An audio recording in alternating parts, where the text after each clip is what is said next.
Συχνά όταν γίνονται ζημιές πρέπει να συμβαίνει αυτό που λέμε σύνοδος αιτίων. Δεν φταίει μόνο ο Σωλήνας. Ο Σωλήνας έκανε την τελική καταστροφή, την τελική ζημιά. Εξ όσων προέκυψαν, υπάρχουν 3 σωλήνες που ανεβαίνουν προς την Οροφη, υπάρχουν οι συσκευές του κλιματισμού, με καζανάκι πληρώσεως για τη θέρμανση.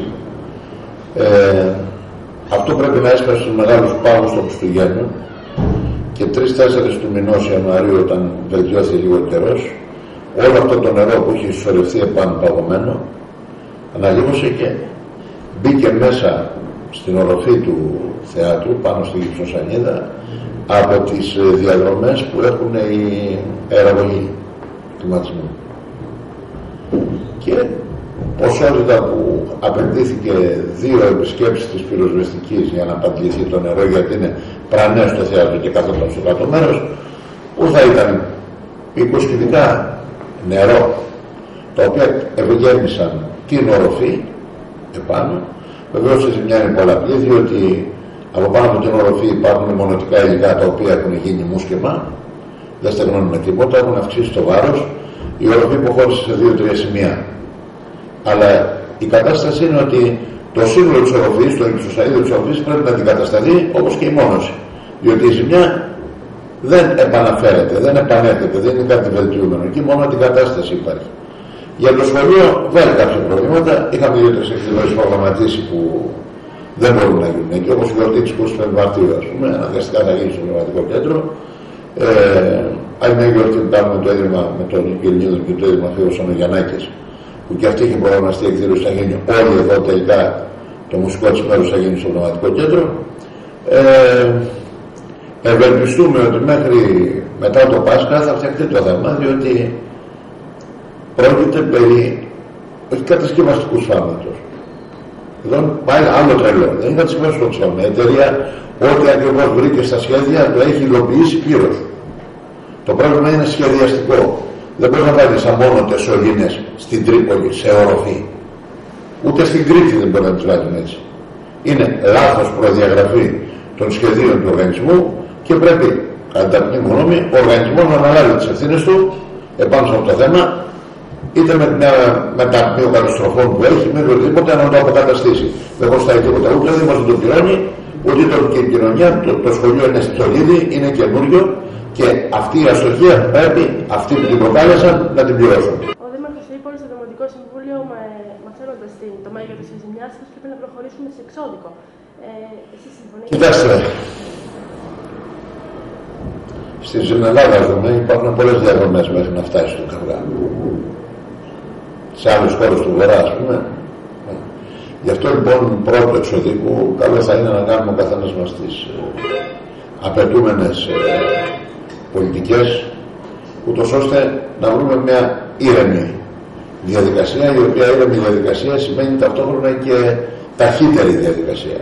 Διότι αν όμως στη διαδικασία των αγωγών και των ενστάσεων και των δικηγόρων και των δικαστηρίων και όλα αυτά, θα περάσουν κάτι 3-4 χρόνια και η ζημιά δεν θα φτιαχτεί. Έχω συγγνώμη, φυλάκια όλα θα πάνε κατευθείαν. Εγώ είμαι πάντα φύση αισιόδοξος, όπως και για το σύνολο αυτό είμαι αισιόδοξος και η αισιοδοξία μου βγήκε. Πιστεύω ότι θα τα καταφέρουμε και πολύ σύντομα.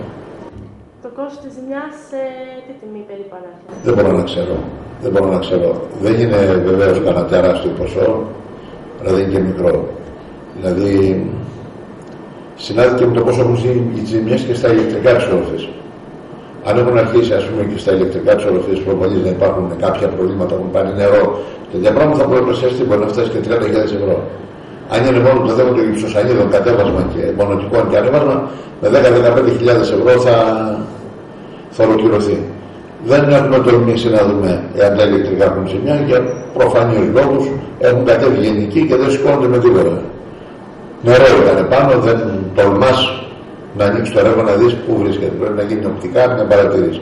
Και παράλληλα ευκαιρίες δοθήσεις πρέπει να αντικατασταθούν όλες οι σωλήνες οροφής, να γίνουν μονομένες, να αντέχουν στην πόλη, να καλυφθούν με κάποιο στέγαστρο κάτι και συν τις άλλες να φτιάξουν και μια σκάλα να ανεβαίνει κανείς επάνω στην οροφή του θεάτρου, γιατί κάνουμε το ζομπλέν, Δεν υπάρχει τρόπος πρόσβασης.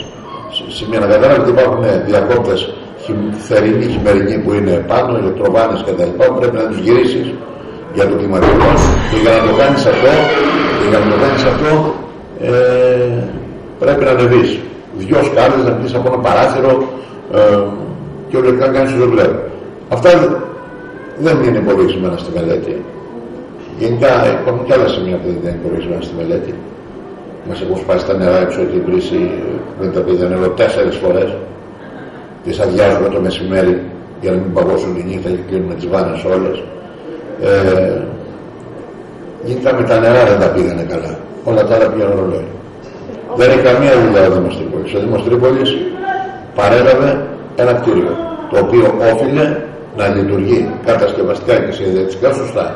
Άπαξ και δεν λειτουργεί, υπάρχει βεβαίως ένα περιθώριο 15 μηνών τελικής παραλαβής, αλλά τελικά αποδεικνύεται ότι και οι 15 μήνες είναι μικρό διάστημα. Διότι τις ζημιές μέσα στους 15 μήνες περιστέρι χαλάρωσε ο χειμώνας, δεν έκανε. Φέτος που κάνει το χειμώνα τον έντονο, το διαρκή, τα διαρκή μηδενικά και κάτω από το 0, το βγάλει το πρόβλημα. Έχετε έρθει σε επαφή με την κατασκευαστική του σχολείου? Και με την κατασκευαστική και με τον οργανισμό και με άλλους φορείς. Ξέρω ότι υπάρχουν στον οργανισμό που λέει το κατασκευές, έχει αλλάξει η όπως ήταν. Υπάρχουν κονδύλια καταστροφών και πιστεύω ότι θα τα καταφέρουμε σύντομα. Γιατί μας εμποδίζει στη δουλειά μας. Κανείς δεν πρόκειται να λάβει την ευθύνη. Δεν μας ενδιαφέρει η ευθύνη. Μας ενδιαφέρει η χρηματοδότηση. Τώρα, αν προκύπτουν ευθύνες και που είναι οι ευθύνες, δεν είναι δική μας αρμοδιότητα. Εμάς μας ενδιαφέρει να πληρωθεί η ζημιά όσο οφείλουν, διότι προήλθε από λάθος, να φτιάξουμε τη δουλειά μας, να συνεχίσει το σχολείο να λειτουργεί ανεμπόδιστα, για τώρα είμαστε υποχρεωμένοι να πηγαίνουμε στο πνευματικό τέλος να μην τις εκδηλώσεις μας. Μέχρι να αποκατασταθεί η ζημιά, υπάρχει κίνδυνος να πέσει η οροφή? Κοιτάξτε, έχουν πέσει περί τα 6 τετραγωνικά κάτω. Μέσα δεν μπαίνει κανένας. Την κλειδωμένη πόρτα, εάν δηλαδή δεν το έχει πειραχτεί καθόλου, είναι θέμα πραγματογνωμοσύνης. Μάλιστα σήμερα ο Δήμος θα κάνει την τελική απογραφή του τι έχει συμβεί. Δεν το πειράζουμε καθόλου. Δεν βάλουμε χέρι. Το μόνο που κάναμε, αφαιρέσαμε τα ηλεκτρονικά συστήματα ήχου.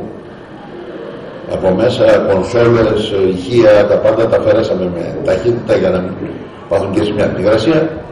Από εκεί πέρα θα δούμε. Πάντως τις τελευταίες μέρες βρήκα, είδα ένα κρασιάντο δημοσιευμάτων, ειδικά σε τοπικά site, ότι το σχολείο δεν λειτουργεί, ότι έχει πρόβλημα κτλ. Θέλω να σε ενημερώσω ότι το σχολείο λειτουργεί κανονικότατα. Η αίθουσα τελετών, το συναντιών, είναι κάτι το οποίο δεν χρησιμοποιείται συνεχώς. 4-5 φορές το χρόνο χρησιμοποιείται. Το υπόλοιπο σχολείο, και μάλιστα απομονώνεται, είναι ξεχωριστό κτίριο, παίρνει το κτίριο. Το υπόλοιπο σχολείο δεν κάνει όποτε με τη λειτουργική κανονικότητα. Γι' αυτό καλό θα είναι και οι συναδελφοί σας όταν πριν γράψουν να κάνουν αυτό που κάνετε κι εσείς. Να έρχονται από εδώ, να παίρνουν μια εικόνα, να επιβεβαιώνουν αυτά που γράφουν, γιατί δεν είναι και τόσο δημοσιογραφικός ορθών να φουσκώνεις τα πράγματα. Δεν πάσχουμε από ιστορικούς μύθους, πάσχουμε από πραγματικότητες και αλήθειες.